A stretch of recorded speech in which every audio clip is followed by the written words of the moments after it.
গ্রামের ঈদগাহে আজ একটু অন্যরকম নীরবতা।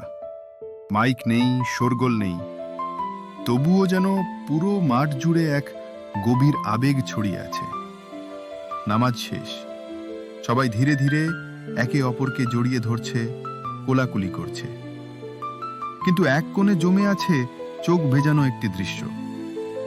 ডাক্তার আব্দুল্লাহ হুইল চেয়ারে বসা, সাদা পাঞ্জাবি ও লুঙ্গি পরা, ঈদের নামাজে এসেছেন অনেক কষ্টে।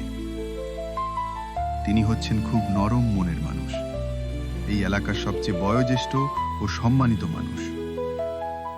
বয়সের ভারে নুয়ে পড়েছেন, হাঁটা চলে প্রায় বন্ধ, তবু ঈদের জামাতে উপস্থিত না থাকার কথা কখনো ভাবেননি।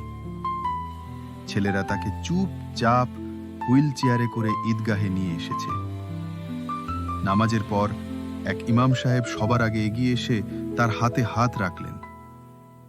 সেই হাত চাপা শুধু একটি সালামের ভঙ্গি নয়, তা ছিল সম্মান, দোয়া আর প্রজন্মান্তরের ভালোবাসার বন্ধনের এক নিঃশব্দ ঘোষণা। তার চারপাশে বসা মানুষগুলো কারো ছেলে, কারো ভাই, কারো জামাতা, সবাই যেন অপেক্ষায় ছিল এই এক স্পর্শের জন্য।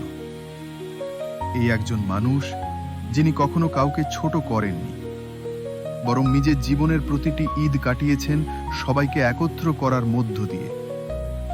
ছবির এক কোণে এক কিশোর মুগ্ধ দৃষ্টিতে তাকিয়ে আছে এই দৃশ্যের দিকে। হয়তো তার প্রথম ঈদ, আর সে বুঝে যাচ্ছে ঈদের আসল অর্থ শুধু নতুন জামা নয়, বরং এই ভালোবাসার স্পর্শ, দোয়ার হাত আর প্রজন্মের মাঝে সম্পর্কের সেতু গড়ে তোলার নামই